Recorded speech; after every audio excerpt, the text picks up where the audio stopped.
the legend of the Bermuda Triangle. It's one of the few mysteries we still can't solve.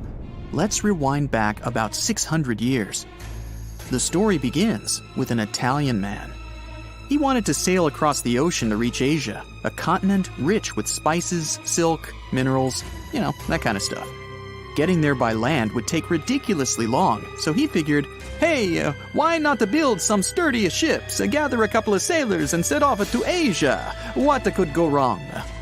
That man was Christopher Columbus, by the way. In 1492, with a little help from Spain's royal family, he embarked on his journey. Everything was going well. I mean, apart from totally going the wrong way. But as he got to the end of his voyage, he noticed something very strange. He didn't know it at the time, but he was sailing through the infamous Bermuda Triangle. The BT, the point of no return, the scary place between Bermuda, Puerto Rico, and Florida. There are loads of stories of ships, boats, and planes disappearing into this mysterious realm. Some were found years later, and some disappeared off the face of the earth, lying undiscovered at the bottom of the ocean. Maybe. We know one thing for sure. We have no clue what's going on over there. People have been trying to figure it out for years, but nothing. Zip, nada. So what was it that Christopher Columbus saw that fateful evening? What freaked him out so bad? According to his logs, Columbus saw a huge flash in the sky. I don't care how tough you are, if you're sailing around with no clue where you are, and then you see a massive flash right in front of you, you'd find me hiding below deck, chewing on a lemon or something. That's not the only sea mystery out there, not by a long shot. Heard of the Kraken? A giant squid that can swallow a whole ship. No? You're lucky. Imagine cruising on a ship, wind in your hair, hands on your hips, like, those old pirate movies. Then a huge squid creeps up on you from deep down in the cold, dark water. It wraps its tentacles around the ship and drags the whole thing to the bottom of the ocean. Good thing you packed a life raft. How about a colossal sea serpent chasing your boat at full speed looking for a midday snack? That thing is called a leviathan, and you better hope it's not real. Or sirens, mean but beautiful creatures of the sea. They like to hang out on rocks and sing karaoke. Their magical voices attract sailors who sail their ships right into the sharp rocks. Now, mermaids, on the other hand, totally awesome. They like karaoke too, but they're not into the whole ship smashing thing. Good old mermaids. They're real, right? And let's not forget peg-legged pirates. Arr! Lootin', raidin', saying arr every 2 seconds. Arr! What else do those guys do all day? So back to our Italian friend, Columbus. Maybe he just saw a thunderstorm. Duh, why didn't he think of that? Well, I'm not 600 years old, and I wasn't there. How on earth would I know? Weird thing is, he never mentioned any huge waves or heavy rain. No strong winds either. Just a single flash in the sky. Maybe some dolphins were setting off fireworks or something. After the flash, Columbus wrote that his compass needle started dancing all over the place. This keeps getting weirder and weirder. His report ends with a friendly turtle with sunglasses jumping out of the water, pushing the 3 ships to shore, and everyone went out to get hot dogs. Only kidding. So, what happened? Scientists now think they've got the answer. Drum roll. An asteroid crashed into the ocean. Case closed. But wait, what about that stuff with the compass? What does that have to do with an asteroid? Asteroids come in all different shapes and sizes, but they're like chocolate eggs, the best part's on the inside. They're packed full of minerals and metals worth trillions of dollars. Scientists are even trying to figure out how to land on a big one and mine it. It'd have to be a really big one. I'm talking about an asteroid the size of Rhode Island. Why? Because chances are it'd have a magnetic field around it, making it way easier to land on. Scientists think that the magnetic fields around some asteroids can last for millions of years. Mystery solved. Maybe. Captain Christopher Columbus's compass went cuckoo crazy because of an asteroid crashing right in front of him. That actually might explain some other strange Bermuda tales. The voyage started just like any other. The cargo ship SS Cotopaxi is making another journey to Havana, Cuba to deliver coal. It's November 29, 1925. For Captain Meyer and his crew, leaving Charleston Port, South Carolina, it will be the last trip the ship ever makes. Its route ran through the Bermuda Triangle. 2 days into the trip, the Cotopaxi sent out a distress signal. It had got caught up in a strong tropical storm and turned over on its side. The wind was very strong and there was powerful lightning as well. Rain gradually filled the ship's hold. Then there was a bright white flash, and the ship disappeared without a trace. Later, its wreckage was found in the Gobi Desert, which is in a completely different part of the world. All 32 crew members, including the captain, were missing. Of course, the part about the Gobi Desert is fictional. For one of his movies, Steven Spielberg came up with the idea that the ship was moved there by aliens. Still, in real life, the ship was never found, and its crew really did disappear. It was officially declared missing a month afterward, and nobody could find the wreck. It seems like a classic case of mysterious things going on in the Bermuda Triangle. But most mysteries are solved sooner or later. In 2020, the Cotopaxi was found.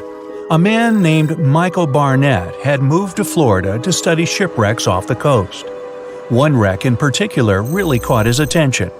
It was much larger than the others, and the locals called it the Bear Wreck. It was about 40 miles from St. Augustine in northern Florida, but no one had ever managed to identify the rusty hull. So Michael started to do some detective work. He measured the size of the shipwreck and started working through all the information he could find. He researched hundreds of old newspapers, leafed through insurance records, and looked at artifacts found on the wreck.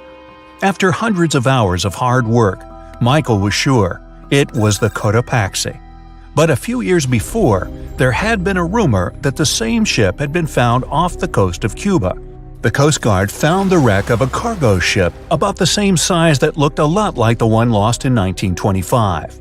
Michael was sure they were wrong, so he teamed up with some science journalists and kept investigating. Soon they discovered something that seemed to confirm Michael's belief. Divers found brass valves with the letters SV on them in the wreckage of the ship. Michael suggested these initials referred to Scott Valve Manufacturing Company. The headquarters of this company was in Michigan, not far from where the Cotopaxi had been built. The company had probably supplied parts for the Cotopaxi. So the puzzle seemed to be solved. The Bear Wreck was really the missing cargo ship. But Michael still needed to work out why the ship had sunk. Did something mysterious really happen to the Cotopaxi in the Bermuda Triangle? Later, Michael found the testimony of the ship's carpenter among some old papers. The carpenter claimed that the hatches covering the coal on the ship had been in a terrible condition before it sank. Repair work on the covers wasn't finished before the crew got the order to sail to Cuba. So if the hatch covers were still broken during the trip, water could have easily gotten on board. This water probably flooded the hole during the tropical storm. This was the real reason why the Cotopaxi went down. There was really nothing mysterious about it. It was just a mistake made by ordinary people. But this is just one example out of dozens or even hundreds where ships and planes have gone missing in the Bermuda Triangle. We still can't explain some of these incidents. It seems like there really is something weird going on there. One of these strange events happened in 1948. A passenger jet was headed for Miami from San Juan, Puerto Rico. It disappeared in the same area as the Cotopaxi. The 32 people on board vanished without a trace. The weather was clear throughout the flight, but experts think that when the plane was about 50 miles from the coast, it could have been hit by a strong wind that knocked it off course.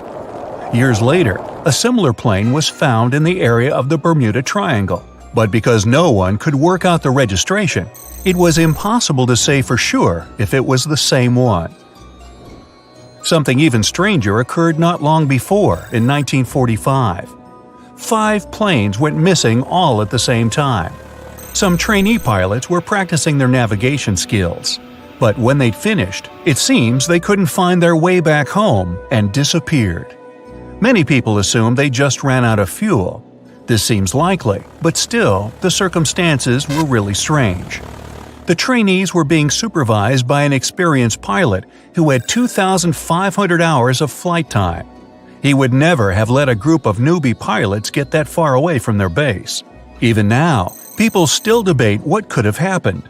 Some insist the pilots ran into something supernatural out there in the Bermuda Triangle. But who knows? The airplane involved was a Beechcraft Bonanza single-engine aircraft.